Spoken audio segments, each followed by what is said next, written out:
Hey everybody, we are here to talk about the Tower of Babel and the Table of Nations, Genesis chapters 10 and 11. There's a lot of material here that is often missed.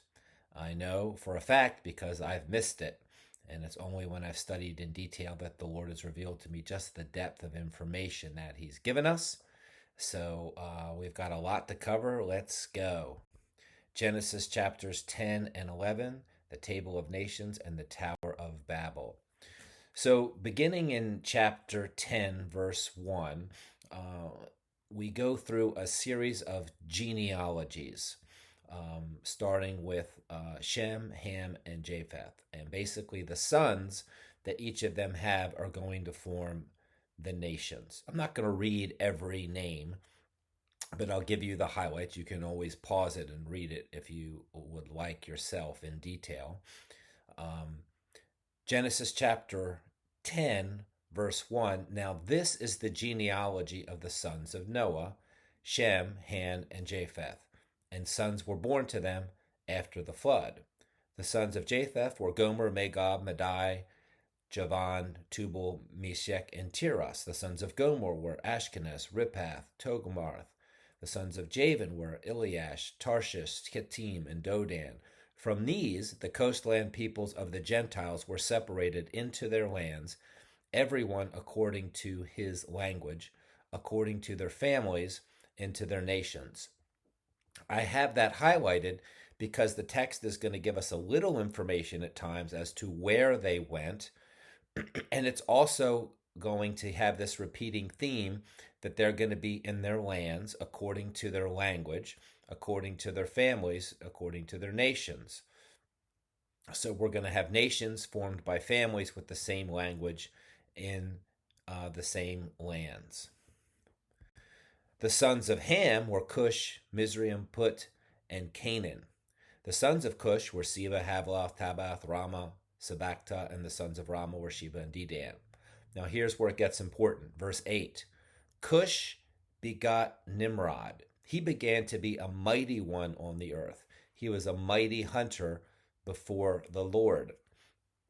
And the beginning of his kingdom was Babel, Erech, Akkad, and Calneh in the land of Shinar. From that land he went to Assyria and built Nineveh, Rehoboth, Ir, and Kala, and Rezin between Nineveh and Kala. That is the principal city. And then he goes on to list a few other people. Mizraim begot Ludim, Anamim, Lehabim, Nephuthim, Pathrusim, and Calushim, from whom came the Philistines and Caphathim. So the Philistines obviously are someone that we'll see later in the Bible. Now from here, Moses and Genesis and the Lord begin to focus on Canaan, because the Canaanites are going to be the ones in the land at the time of the conquest and when Abraham's there. Canaan, verse 15, begot Sidon, his firstborn, and Heth, the Jebusite, the Amorite, the Girgashite, the Hivite, the Archite, the Sinite, the Arvadite, the Zemarite, the Hamathite. Afterwards, the families of the Canaanites were dispersed. So it's telling you after all these families were formed that's when they were dispersed. That's when the confusion and the Tower of Babel happened. And the border of the Canaanites was from Sidon as you go towards Gerar as far as Gaza, then as you go towards Sodom, Gomorrah, Edom, Zeboim, and Lasha. And then you can see here it is again the same formula. These were the sons of Ham according to their families, according to their language, in their lands and in their nations. And lastly, we move to Shem. Remember, Shem is the messianic line. Chapter 21, and children were also born to Shem, the father of all the children of Eber, the brother of Japheth the elder. Now remember that. We're going to come back to that because here at the beginning, Eber is kind of highlighted before any of the other genealogies, which is interesting.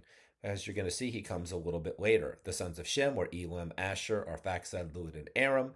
The sons of Aram were Uz, Hul, Gether, and Mash. Arphaxad begot Selah. Selah begot Eber. So there's Eber there. To Eber were born two sons. The name of one was Peleg, for in his days the earth was divided. Pretty much everyone believes that's when the Tower of Babel incident happened with the confusion of the languages. And his brother's name was Joktan. And then it goes on to give Joktan's genealogy, but Eber stops. It's going to pick up later in Genesis 11. And their dwelling place was from Mesha as you go towards Sephar in the mountains of the east. These were the sons of Shem, and there's the formula again, according to their families, according to their languages, in their lands, according to their nations. These were the families of the sons of Noah, according to their generations in their nations, and from these the nations were divided on the earth after the flood and after the Tower of Babel, as we're going to see. So this is a famous diagram which shows the flow through the red line there, the Messianic line. And it's a nice depiction of what happened. And what we're going to do is we're going to look at the overall flow and then see where different parts of the Bible fit in here so you can get an understanding, because it's not really chronologically. The Table of Nations in chapter 10 is something that really forms before and after the flood, and before and after the Tower of Babel. Chapter 11 describes the Tower of Babel, and then there's some stuff in 9 and 11 also. So it's kind of spread around to tell the story. But if you look on the left, Noah gets off the ark. He has 3 sons. They begin to have families and children. They build into this large group of people that form the Tower of Babel. God confuses their languages, and then they're split off into their families, languages, and nations, as was described. So what we can see here is that for Ham, this part of the story after the flood is described in chapters 9 and 11, verse 1. That describes Ham. Chapter 10 describes all of these different groups building into their people and nations and all their genealogies before the Tower of Babel actually happens. It hints at it, but it doesn't describe it. Chapter 10 also describes the dispersion when they left. Chapter 11, verses 2 through 16, is the actual part that describes what happened at the Tower of Babel and why and how God dispersed them into their nations by their languages. And then the rest of chapter 11 follows Shem's line and gives the genealogy through Shem. So that's kind of just where the different parts of the Bible fit in the story. That should help you get it oriented in your mind. Let's now just talk a little bit more about the ark and to the Tower of Babel. Remember that the ark landed in the mountains of Ararat, and then they came down through the mountains into the Fertile Crescent, the area around the Tigris and Euphrates River, and eventually into the area of Shinar, which is, we know, around Babylon. Remember in Genesis 8:4, it says that the ark rested in the mountains of Ararat. And then in chapter 11, we read, it came to pass as they journeyed from the east that they found the plain in the land of Shinar, and they dwelt there. So they kind of came from the east as they came down off the mountains and then came towards Babylon. That would be headed east. And that's kind of the path that they took. And they followed the rivers because there was a source of water. So just think about what's happening in this time period. There was a lot for them to move. Just some things to think about. After the flood, Noah's family had to manage livestock and survival, right? They had all these animals. Some of them obviously went on their wild, merry way, but they were going to keep some for livestock. They had, give them places to graze and water and breed. They had to do seed stock, right? They had to have planting cycles resume. They had wild animals were dispersed into their habitats. The human agriculture, right? They've got to get this going. Noah, we know, became a man of the soil. He planted a vineyard. They've got to have a water supply, which we know the Tigris and Euphrates rivers were both there. And that combination doesn't really work well in the high Rocky Mountains long term. So they probably came down for a while. The mountains are like a short-term refuge. The plains and valleys were for sustainability. So they moved into the Fertile Crescent. The Bible tells us that. The initial immediate settlement was probably nearby when the ark first landed. And then they began to move southwest with the animals and migrate further south and then east into Shinar. The vineyard, we don't know, was probably planted somewhere in the Fertile Crescent zone, probably closer to Babylon. we're not sure. The population grows, as we saw, and we get all the way to Nimrod. They start urbanization, building cities, until it culminates in Babel. So maybe scholars think it was 7 to 8 years until Genesis 9 with Ham and Canaan, because vineyards take about 3 to 5 years to mature to fruit. And then that's still quite a long time, 8 years after the ark, to have been moved out of the mountains and get settled and let these families be able to begin to multiply, which, remember, was the command given to them. They were supposed to multiply and spread all over the earth, which they didn't do. In Genesis 11, 1 through 3, gives us a little bit more information. It came to pass as they journeyed from the east that they found the plain in Shinar, right? They settled there. We know that's Babylon. And they dwelt there. Then they said to one another, "Come, let us make bricks and bake them thoroughly." They had brick for stone, and they had asphalt for mortar. So they didn't have any stone but bricks.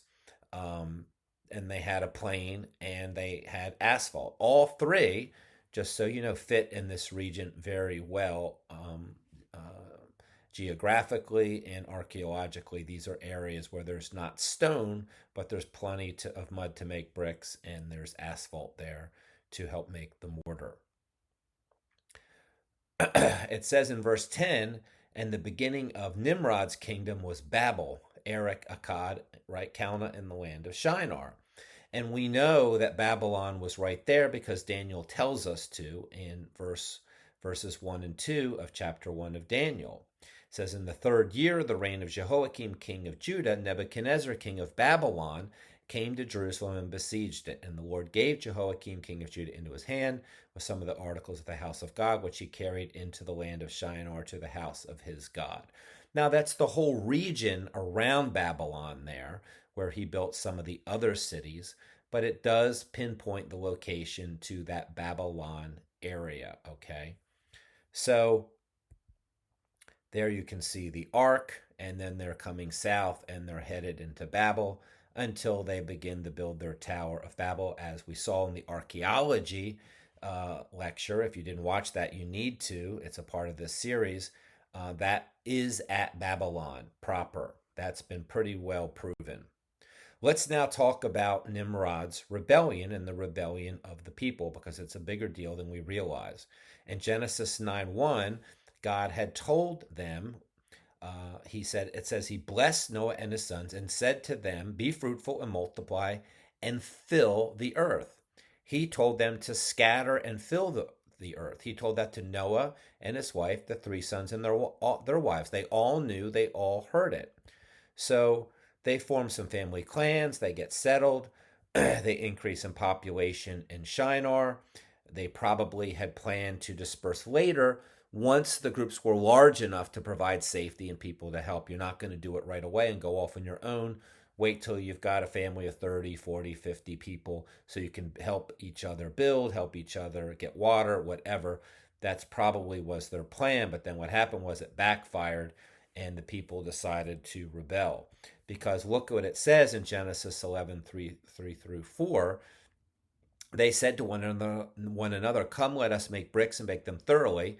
They had brick for stone, they had asphalt for mortar. And they said, "Come, let us build ourselves a city, a tower, whose top is in the heavens. Let us make a name for ourselves." But here it is, "lest we be scattered abroad over the face of the whole earth." That's a direct and an intentional rebellion.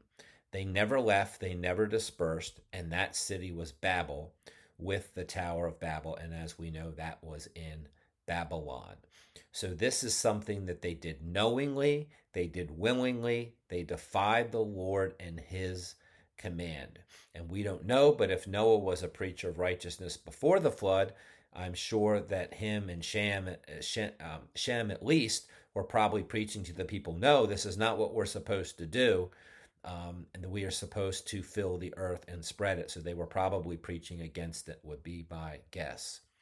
We get some information about Nimrod. We looked at a little bit of this from Josephus in the archaeology lecture. This is from 142. Look what this says. This gives us a little bit different insight here. Now it was Nimrod who excited them to such an affront and contempt of God. See, they knew. He was the grandson of Ham, the son of Noah, a bold man of great strength of hand. He persuaded them not to ascribe it to God as if it were through his means that they'd be happy, but to believe that it was their own courage which procured that happiness. In other words, Nimrod persuaded the people, look, you're not going to get your happiness from God. You're going to find happiness in yourself and in your own courage, your own building. And that's certainly what we have today, which is another topic.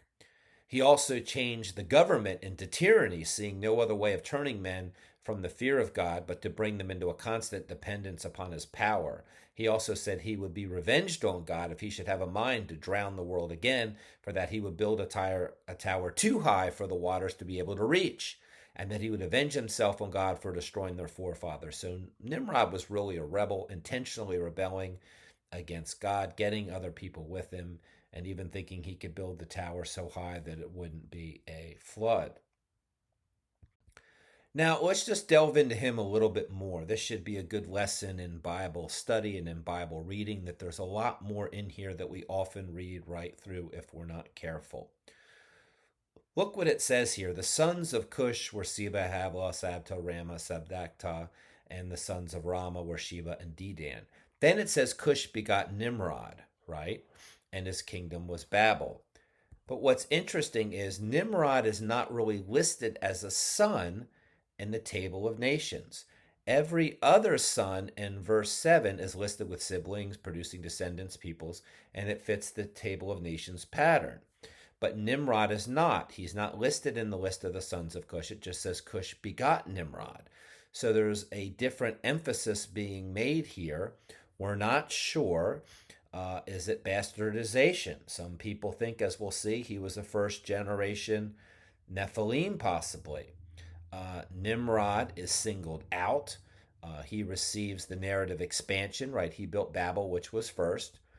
And Babel is associated with these cities and kingdoms, right? Erech, Akkad, and Calneh, right? But his name does not become a nation name in Scripture.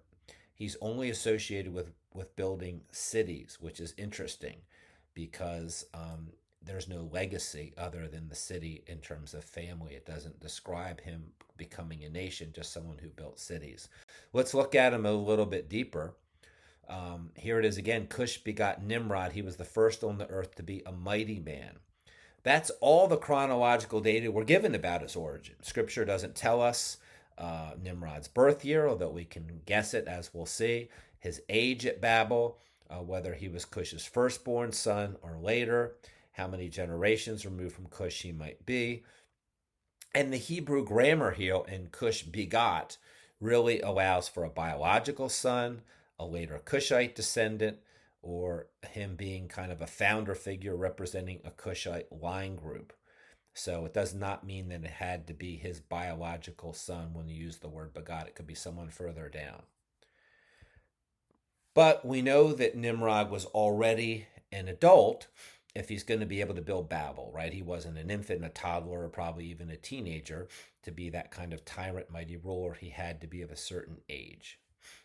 So here's where we can have some fun and do some detective work here in this timeline. And this is a timeline that's put together from the genealogies that are given to us, so it's very accurate, starting with the flood, going down through Shem, Arphaxad, Selah, Eber, and Peleg when the Tower of Babel occurred.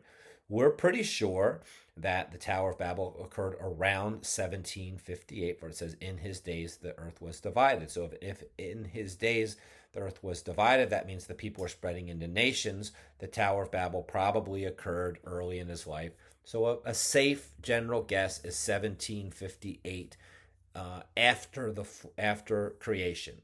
1758 years after creation is when the Tower of Babel occurred, or 101 years after the ark landed. 101 years later is approximately when the Tower of Babel occurred.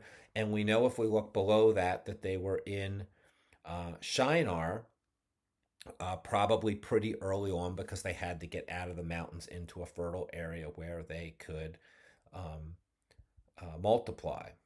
Right? In Genesis 10:25 there it says that to Eber were born two sons. The name of one was Peleg, for in his days the earth was divided. That's why we put the Tower of Babel there. Peleg means to divide, split, or apportion. Nimrod had to be an adult in order to build the tower, right? So, and the tower had to be built. So, if Nimrod built the tower and if it had 10,000 workers, it would take approximately 20 years. You can back up and put Nimrod about 20 years or more just in front of the tower in order to be an adult to build it. And then, if that's when he was an adult and began building it, you can then figure out, well, about approximately when he was born. So that's how you can kind of do it and be fairly accurate and fairly safe. What's interesting also to me is that look above there, we'll talk about this more later. Noah and Shem were there at the Tower of Babel. They lived a long time afterwards. They were there. They saw all this go down. Amazing what that must have been like. An amazing thing to live through the first world and the Nephilim and all that, and to see this starting to happen all over again with man rebelling after the world had been destroyed and devastated. That must have been hard for them. Now, Nimrod, we get some more information about him. Let's go through each word here. Cush begot Nimrod. He began to be a mighty one on the earth. He was a mighty hunter before the Lord. Therefore, it is said, like Nimrod, the mighty hunter before the Lord. And it says that the beginning of the kingdom was Babel, and from that land he went to Assyria and built Nineveh. Those two cities should ring bells with you because they were some of the enemies of Israel later on. So now let's go back and talk about this. The name Nimrod, that's his name. We need to talk about that. We need to talk about mighty one and mighty hunter. We need to talk about him being before the Lord. What does that mean? We need to talk about this proverbial saying about him. Therefore, it is said. That's a proverbial saying. And he built two kingdoms in two areas. Babylon with the Tower of Babel, probably before the language confusion for sure, right? And Assyria in the north after the confusion. Makes sense because after the confusion, people left and spread out. That's probably when he did it. So let's look at his name. The name Nimrod is not Hebrew, but is a Semitic name and is therefore closely related to Hebrew. The name comes from the Semitic root murd, or MRD, meaning to rebel. So there it is there, meaning to rebel, right? It comes from the Hebrew, that comes, we think, is related to the Hebrew verb marad, meaning rebel. And adding an N before the M, it becomes an infinitive construct, or Nimrod. Do you see that? You have the MRD, you put the N in front of it, Nimrod. So you can take rebel and turn it into a person's name. The meaning then is the rebel. There it is for you there. You have the root, meaning to rebel. You put the N in front of it. You can make a name, Nimrod. Okay? It's interesting, too, and that this ancient Semitic root MRD can mean also marad, or a marauder, right? It's a marauder, a rebeller. And it's the origin of our words for marauder, a rebel, a person who's evil and destructive, and murderer. You can see that there. Let me just make this a little easier for you to see. The root is MRD, meaning to rebel. You have the Hebrew there. And so Nimrod comes from that root, and that can be the source of our words for marauder and murderer, which are kind of similar people, the evil people doing bad things, killing people, bullying people, that kind of thing. So that's kind of interesting that we can find out. There's a lot just based upon the meaning and the roots of his name. Now, some people have questioned, was he a Nephilim? That may sound crazy to you, but it's not so crazy. when you begin to look at some of these things. We'll talk about like the Epic of Gilgamesh and how Gilgamesh really fits the description of Nimrod, and Gilgamesh was supposed to be half human, half divine, or three quarters and one quarter. And there is a little clue here. Maybe if we look at Genesis 6:4 and compare it to 10:8, look on the top line there. You have the Hebrew on the left, the English on the right, New King James Version, and highlighted is the word, those were the mighty men who were of old renown. And then Genesis 10:8, Nimrod is called a mighty one. It's the same word. The same root word is there. Mighty one, mighty men. It's exactly the same description that's used of the Nephilim. Now, that doesn't prove that he was a Nephilim, of course. The word is actually Gabor, but it's interesting, right? And that's the same word that the LXX, the Septuagint, the Greek translation of the Old Testament, used the word giant. They translated that word as giant. So quite interesting. Was he a Nephilim? We don't know. Certainly possible. Now, just something to think about to make it even more interesting. We know that by the time of Abraham, and I'm going to show you this, these are two maps here. There were giants everywhere all around the area that Abraham was. Here he shows the two maps. This is from Genesis 14. I'll refer you to my talk on YouTube on the Nephilim after the flood for much more detail on this. But remember that at the time of Abraham, there were a lot of Nephilim in the land. Let's go look at this on a timeline. Up at the top there, we have the purple. Those are the patriarchs. We have a Nephilim there around the year 2000 BC. That's when Abraham was in the land. That was 400 years after the flood, 300 years after the Tower of Babel. So 300 years after the Tower of Babel, Nephilim are there in the land. So if they're there in the land all over the place, then they came a lot earlier. You can begin to back this thing up because they had to form their families, their clans, or whatever was going on. So you begin to get pretty close to the Tower of Babel for this thing to have started all over again. Let's look at another timeline here. This is a timeline from the ark all the way down to Abraham, Isaac, and Jacob. And based upon Genesis 11, we know exactly these dates because it tells us exactly who lived when. But what we can do here is we place here, by the time of Abraham entering the promised land, the giants were there. So if they were there then they certainly had to be there for a while before. And they had to populate. So you get certainly within 100 years of the Tower of Babel, those giants were in the land. Now, either they formed there when they got there or they went there with them. We don't know.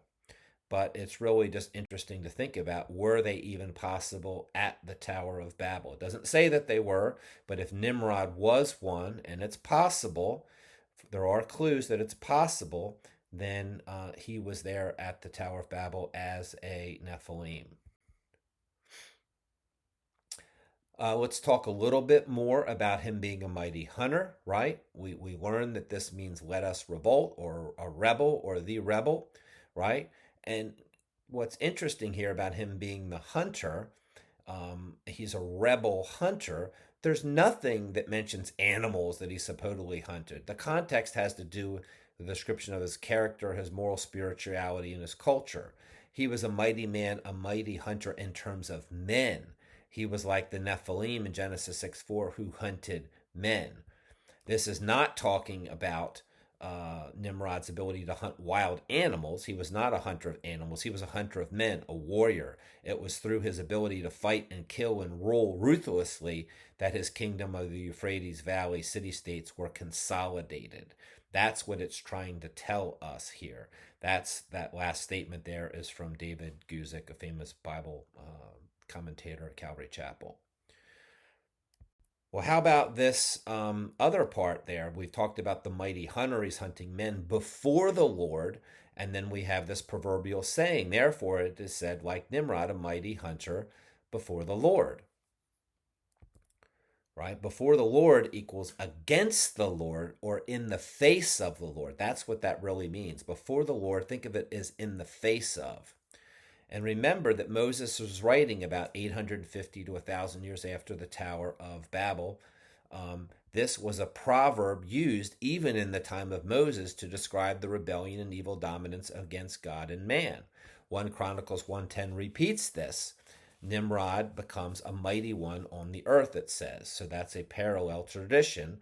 Later in Micah 5:6, it calls the land of Nimrod as a poetic geographical label alongside Assyria, implying that Nimrod become an emblem for that type of rebellion in that part of the world. So he was famous with a reputation for generations as a mighty rebel. And he really was a cultural archetype of anti-God, human rebellion, and self-glorification. And the point here is that he made a huge impact on history, a huge impact on human history. He is a proverbial saying even many, many years later. That's when Moses was writing, and it's anywhere from 700 to 800 years approximately later after the Tower of Babel, when Moses wrote that, and everyone knew what he was talking about. So let's follow Nimrod a little bit more. Remember now, what we're doing is we're tracing what happened. The ark landed, and then these families are coming down, and then Nimrod starting to build his people, his cities. So we're going to kind of trying to trace it chronologically using all the information from chapters 10 and 11 at the same time. Here's a blow-up map of that region. We have Babylon, we have Akkad, we have Erech, all right there along those two rivers in that region. Those are the initial cities that he built. It says the beginning of his kingdom was Babel, Erech, Akkad, and Calneh in the land of Shinar. Babel was first. He built the entire region. The Tower of Babel was at Babylon, as we talked about in the other video. All the peoples in this region are in this region, and they began to rebel and build it by his leadership. What about Akkad and Erech? Were they post-tower confusion? Were they at the same time? Did he go there after the tower and build them and then go to Assyria? We just don't know. But we do know, look at the top there, Nineveh and Calah are there much higher up in this area of the Fertile Crescent. So they are much further away. We're pretty sure that the Assyria area was built after the language confusion. He probably fled and went north. Nimrod is the standout here because he represents centralization, urbanization, militarized kingship. And what's really interesting is that these areas that he built, they are the embryo of the later oppressor empires in the Bible's timeline. He built both of Israel's main enemies. He built both of them. Fascinating. Let's go back to our timeline here. The Tower of Babel occurred about 1,600 years before. You can see we have both the kingdom of Assyria, which took out the northern kingdom in 722, and then in 586 it was Babylon. So both of those kingdoms which came and destroyed the different parts of Israel, the northern kingdom, which was called Israel at that time, 722 Assyria, the southern kingdom, Judah, 586 BC. Nimrod started them both. Interesting. It took 1,600 years for those empires to get to that point and for that part in the story, but Nimrod was. I alluded to this earlier. We don't have time to go into it. You can research it on your own, but is he linked to some descriptions from some ancient kings? If he was that famous, if he had that big of an impact on the world, which Moses is telling us he did, because there's a proverbial saying in existence 800 years later. Was he written about and recorded by someone else? And people think that the answer is yes. The main person here who's possible is Gilgamesh of Erech. He's a divine human hero. Again, questionably Nephilim. It fits. There's also someone called Sargon of Akkad, one of history's earliest great empire builders. Ninurta, who's a Mesopotamian warrior and hunter deity. Some people think some of these people are the same or came from the same story. We don't know. But what's interesting is that, especially Gilgamesh and the Epic of Gilgamesh, you can investigate that on your own. Then we get to chapter 11, where the Tower of Babel is built. Let's read it. Verse 1. Now the whole earth had one language and one speech. And it came to pass, as they journeyed from the east, and they found a plain in the land of Shinar, and they dwelt there, they said to one another, Come, let us make bricks and bake them thoroughly. They had brick for stone, they had asphalt for mortar. And they said, Come, let us build ourselves a city and a tower whose top is in the heavens. Let us make a name for ourselves, lest we be scattered abroad over the face of the earth. But the Lord came down to see the city and the tower which the sons of men had built. And the Lord said, Indeed, the people are one, and they all have one language. This is what they begin to do. Now nothing they have proposed to do will be withheld from them. Come, let us go down and therefore confuse their languages, that they may not understand one another's speech. So the Lord scattered them abroad from there over the face of the whole earth, and they ceased building the city. Therefore the name is called Babel, because there the Lord confused the languages of all the earth, and from there the Lord scattered them abroad over the face of all the earth. So let's go back to our timeline, right? We have the ark, we have Nimrod there, and remember, we put him on the map. We put maybe when he was born, and the Tower of Babel at 1758. I've blown this up for you here, and I just did a little population study of how many people you could get in 101 years, starting with 8 if they had kids, mainly 6 if Noah and his wife were too old. We don't know at this point. But if you start with 3 couples, the 3 wives were fertile immediately, and subsequent females give birth at 14 years or older, and the males are fathering maybe 14 to 16 years old. We're assuming monogamy and that no one dies because they lived long post-flood. And if you had one child every 15 to 20 months, you could have a population in 101 years of 77,158, which would be 38,579 male totals if you assumed equals. Maybe that would give you 11,574 workable males age 13 or greater to actually do the work. Not all would be working age. And remember from the video on the archaeology, if you have at least 10,000 men, you could potentially build this tower in 15 to 20 years. We don't know how long it took, but it probably took a while because we know that there were millions of bricks. If they had women working or some people were slaves, we don't know. They could have done it faster. Let's talk about the judgment of the Lord at Babel. It is a judgment. His intervention at Babel was purposeful. The language division was not merely a superficial change in speech, but a profound disruption of the human mental and emotional unity. Right? He recognized that the people's ungodly unity could lead to increasingly audacious and wicked enterprises. He prevented this escalation of sin through ungodly association and frustrated their designs by scattering their languages. Right? It's a direct manifestation of his divine power that broke the original human unity of human emotion, thought, and the will, ultimately resulting in the diversity of languages we see today. So what he did was he forced the dispersion and filling of the earth that was originally commanded. He forced it because they weren't doing it on their own. Right? If we look at this, where he came down in verses 5 through 9, he confused the one language into many.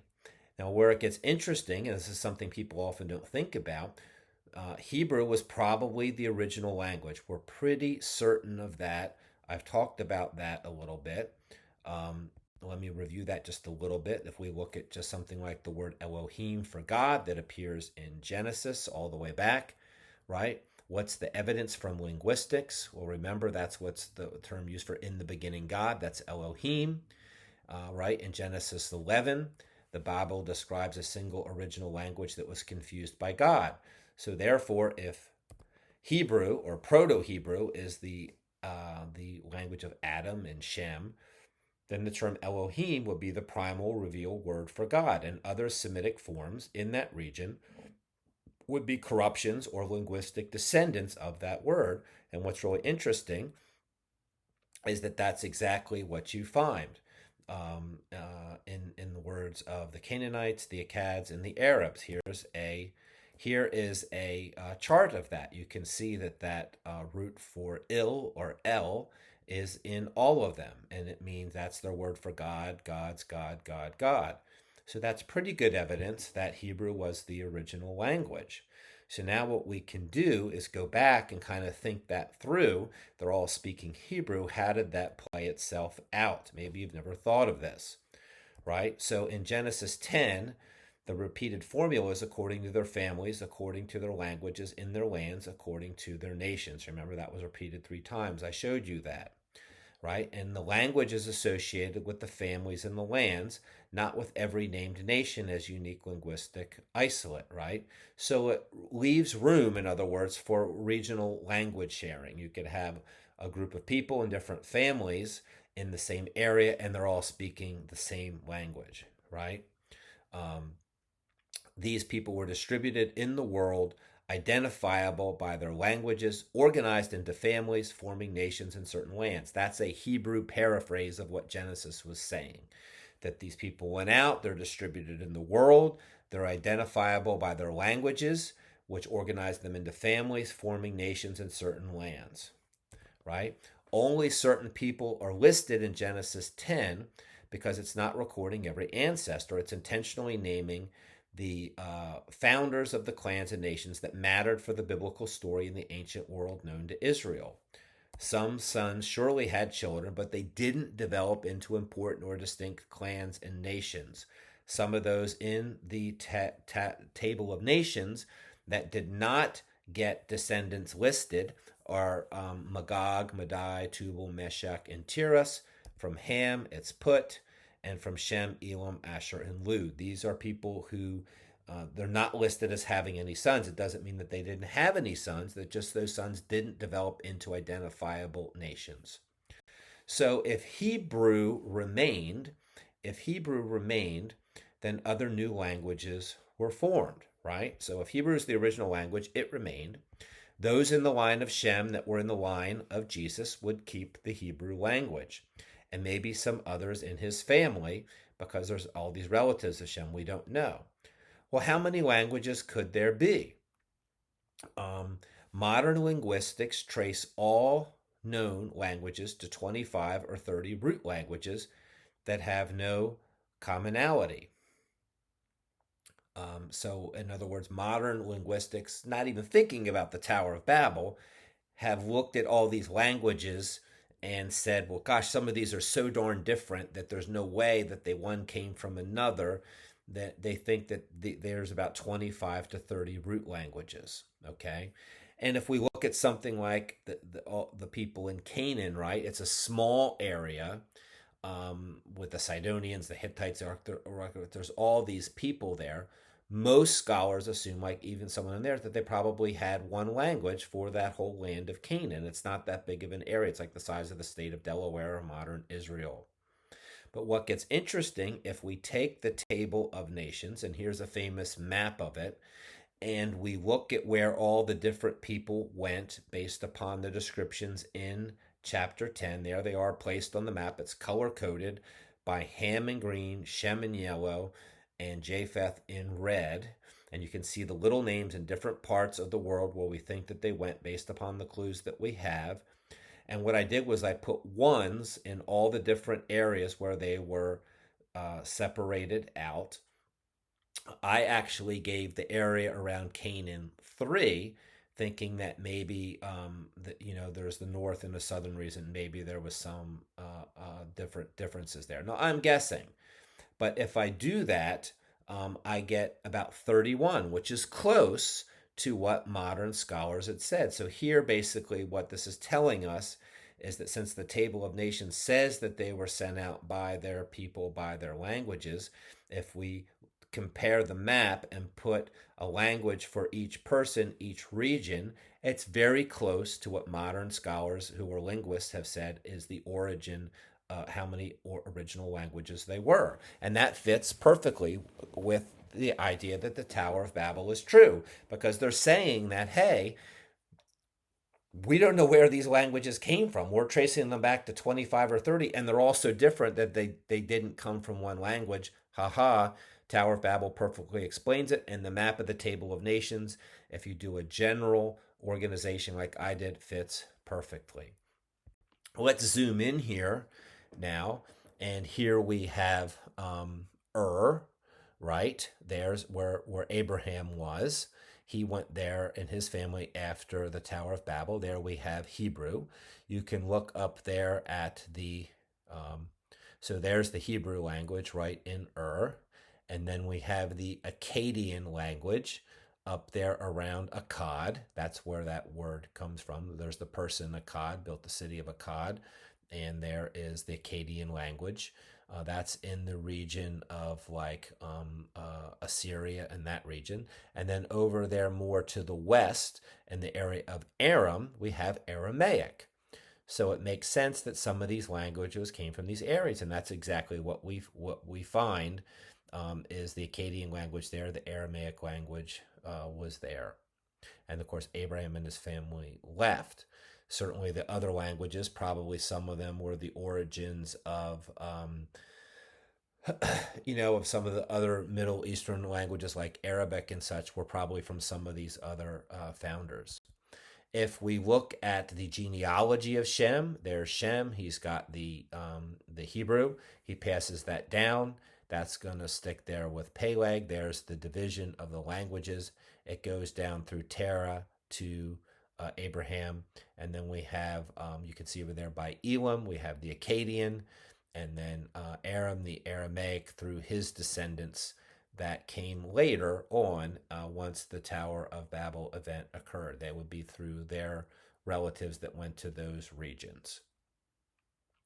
This gets interesting because in Genesis 31:47, Laban, remember, one of Abraham's relatives, there's a verse there where he's conversing with Jacob, where it says Laban called it Jagar Sahudatha, but Jacob called it Galeed. And basically, we have the Aramaic, Laban speaking Aramaic, and Jacob is speaking Hebrew. If we look at the genealogy, there of Terah, we can see that Terah would have, he's the father, you can see, of Abraham, Nahor, and Haran. And he's going to give rise, Nahor is going to give rise to Bethuel, who gives rise to Laban. And they would have been Hebrew, right? I have the Hebrew there. But then if they moved to an area where Aramaic was, they adopted that language. So they moved to the area of Padan Haran from and they probably adopted that language, and that's why they were speaking that. Look what it says in Genesis 25:20. Isaac was 40 years old when he took as his wife Rebekah, the daughter of Bethuel, the Aramean from Padan Aram, and his sister of Laban, the Aramean. So, and look at verse 28:5. So Isaac sent to Jacob to Padan Aram, to Laban, the son of Bethuel, the Aramean. So they started off, Hebrew was the point, but they moved to an area where the Aramaic language was popular and they adopted it. Again, all of this fits with the Tower of Babel.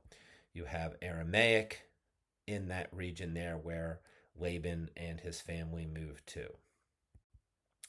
If we look at the dispersion at the Tower of Babel, we can see there, I'm not going to read it all to you, but remember I have the families, the nations. Look for Japheth, it says that they were separated into their lands. For Ham, it says in red, afterward the families of the Canaanites were dispersed. And for Shem, it says for Eber and Peleg, for in his days the earth was divided. So each one of the three descriptions gives you a little clue as to when, and talks about the separation and the dispersion, right? Each person and their genealogies there. So they started off at the Tower of Babel in Babylon, and they disperse out in all directions.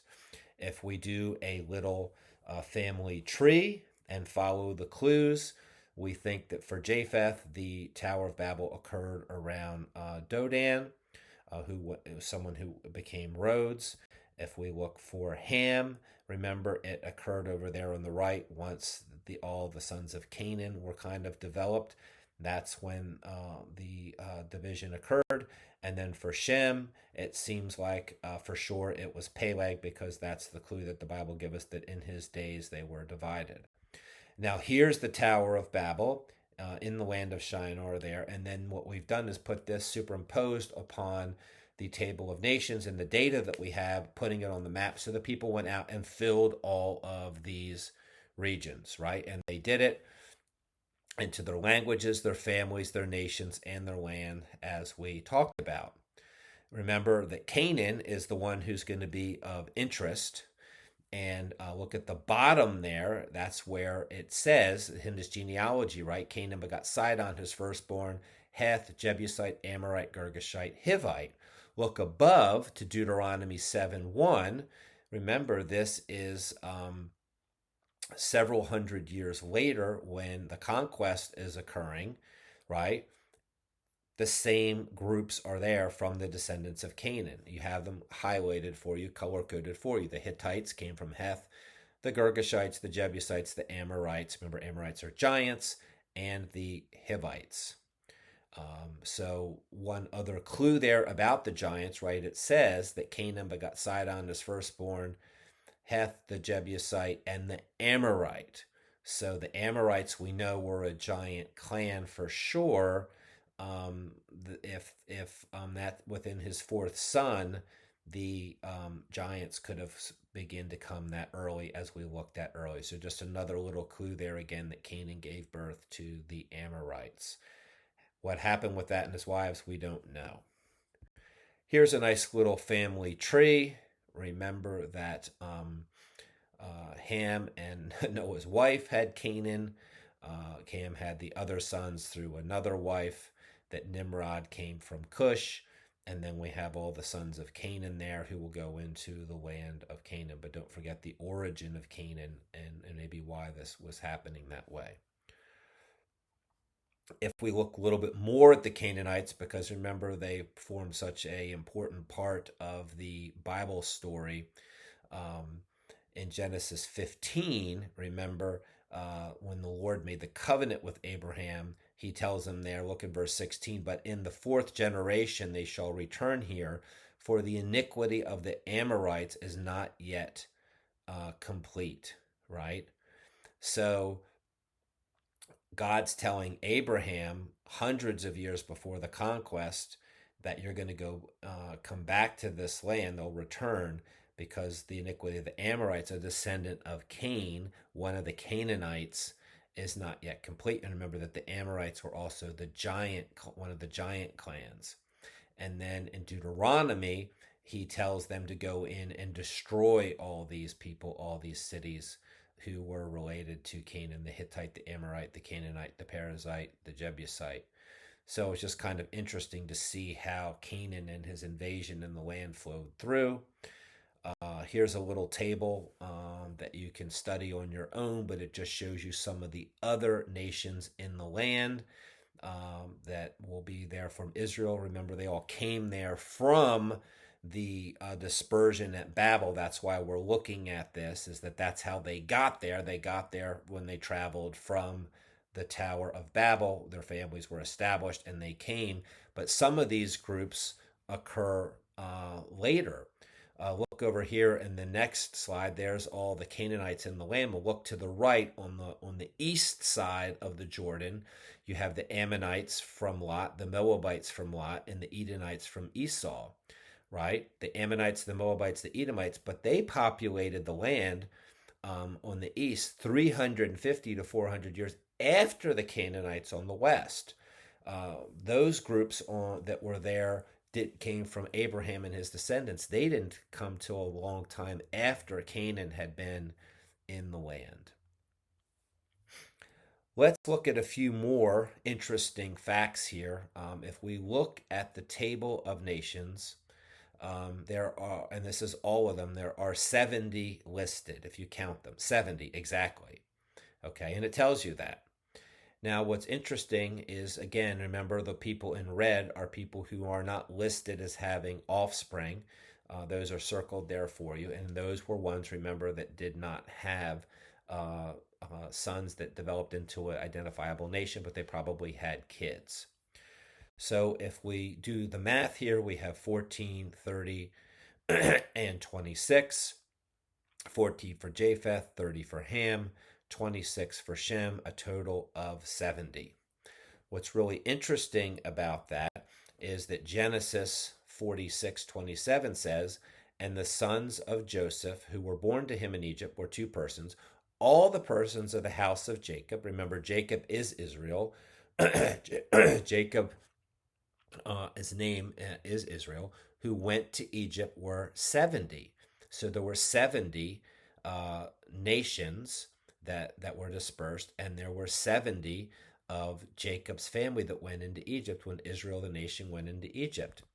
But look what Deuteronomy 32:8 says. This is where it gets fascinating.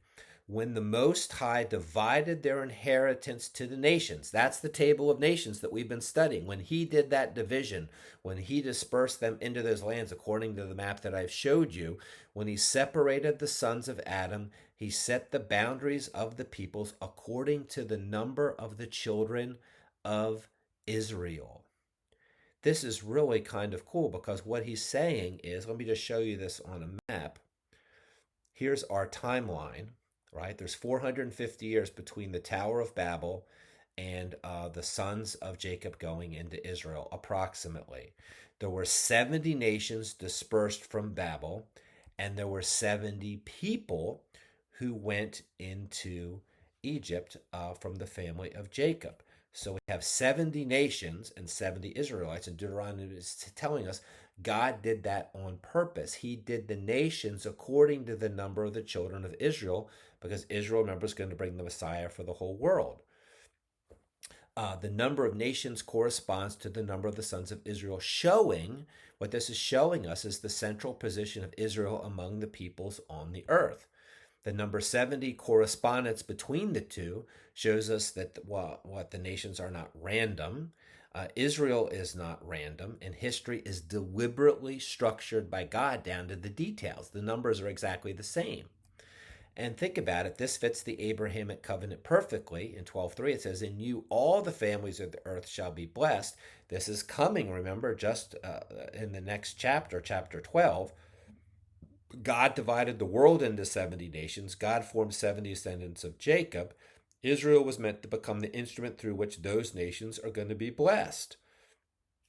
Right? Israel was created by God as the covenant nation representing humanity and bringing redemption to the nations through the Messiah. That's why the numbers match up. Another interesting fact here is that the world geography, the national boundaries, were arranged with Israel in view, right? God knew Israel would be the nation through whom redemption comes.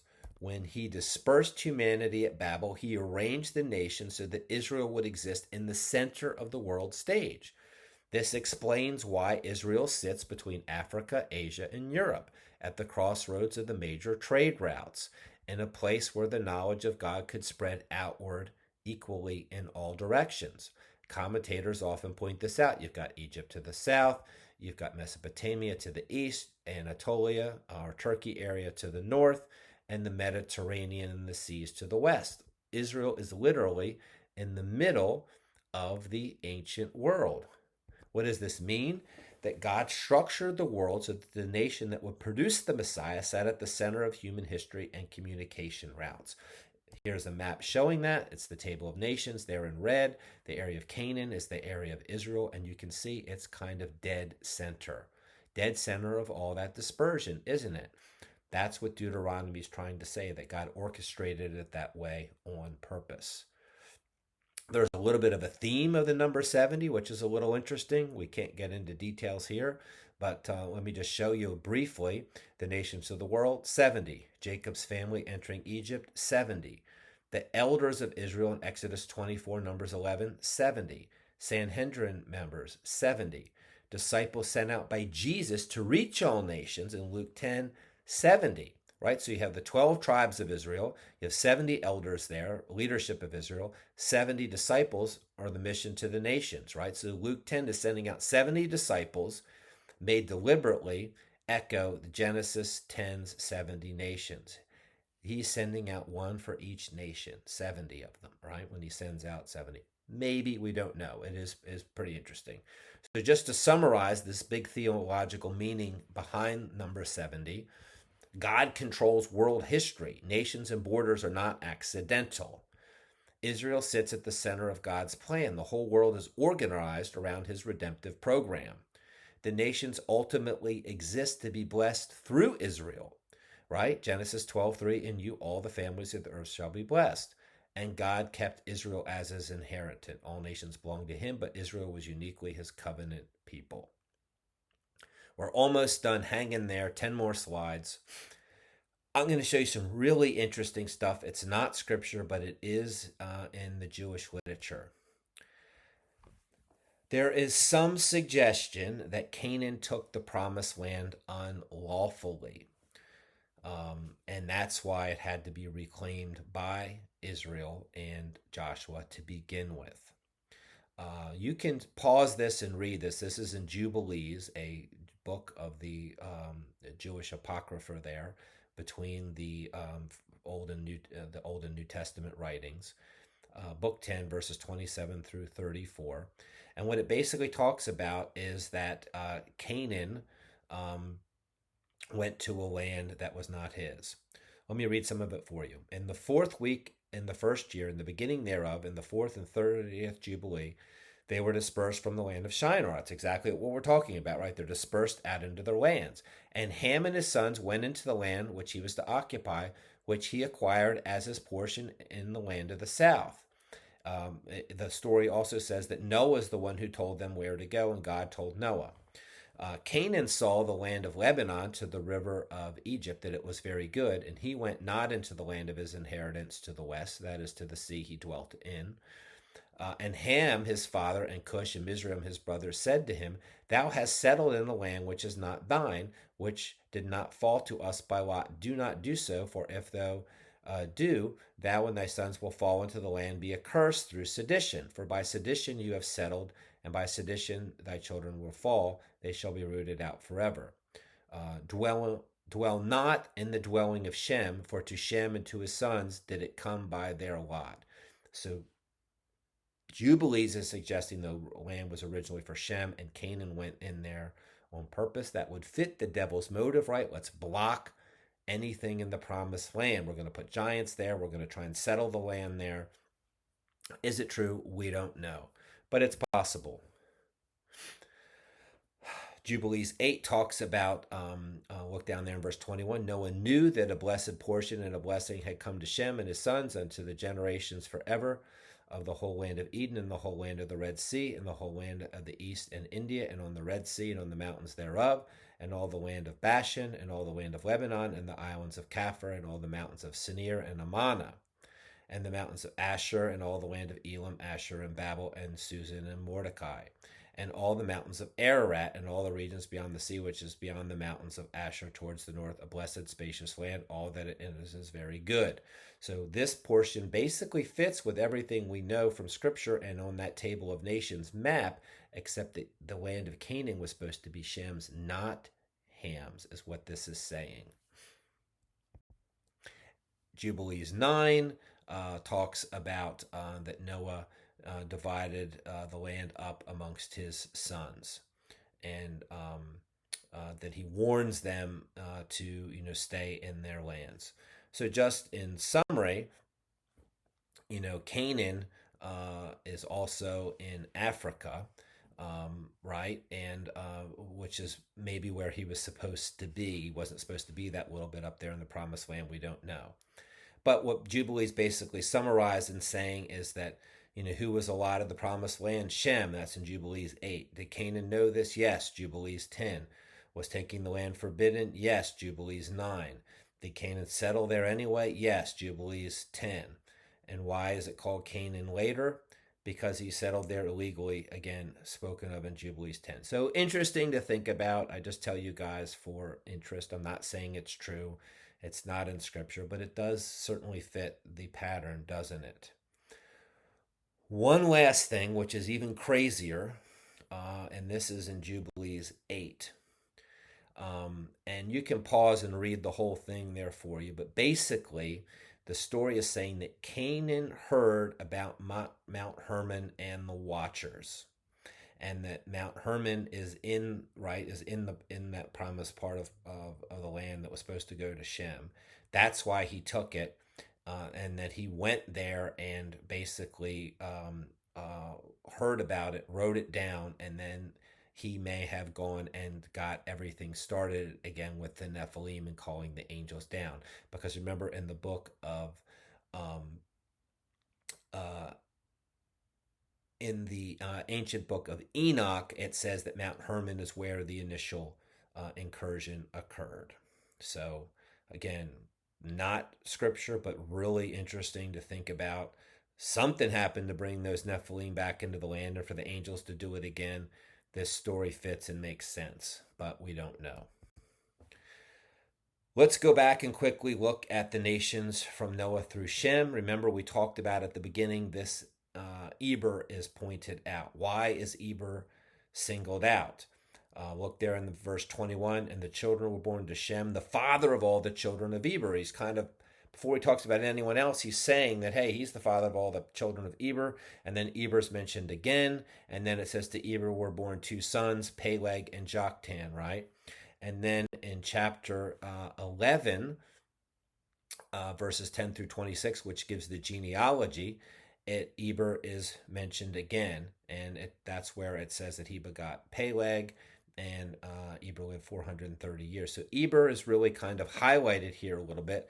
And the question is why? Well, we think he's emphasized because he's the ancestor of the Hebrews. Many people, linguists, think that the term Hebrew is linked to his name linguistically. It's possible. There's some evidence for it. There's some evidence against it.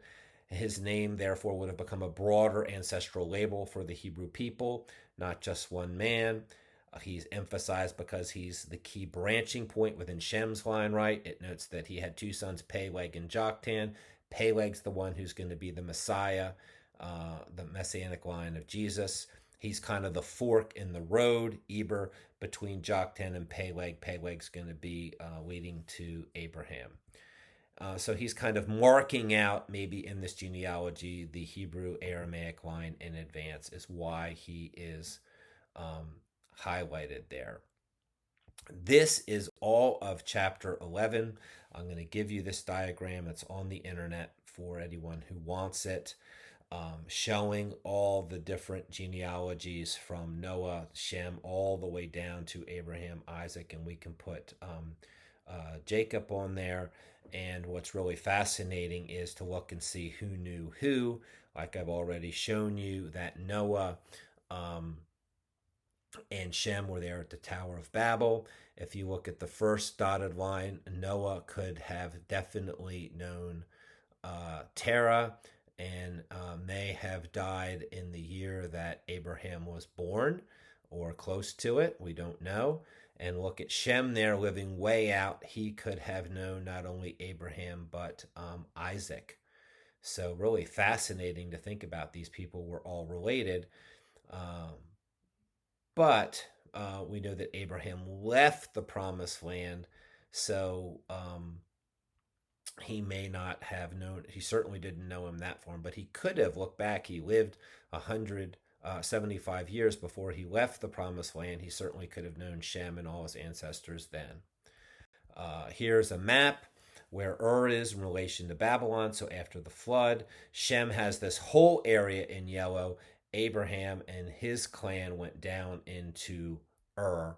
And as I showed you, they built their own kind of miniature Tower of Babel, ziggurat kind of thing to their own god. They are the moon god. I showed you that in the archaeology, which is interesting that they did it again. Here's a blow up of that, showing them from Babylon. They went down and followed the river and went into Ur. The last thing we're just briefly going to talk about, if you look at that diagram, the ages start to decrease. They start to decrease quickly after the flood. Why? It's significant. Many Bible scholars believe that a major factor in reducing human lifespans was a great change in the atmospheric conditions. There's no more vapor cloud to protect us from the sun's rays, DNA damage, this kind of thing could have something to do with it.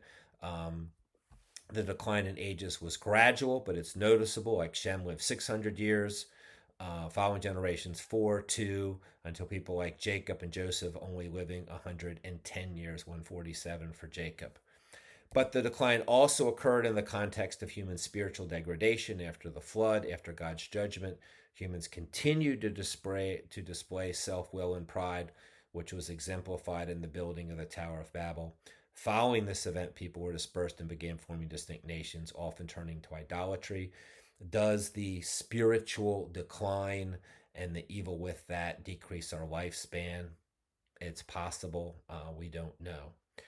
So that is all of the background and information from these chapters, all of kind of the teaching, didactic, history, detailed stuff that you need to know, and then in order to go and discuss the application of it, which we will do this week. I hope that was helpful.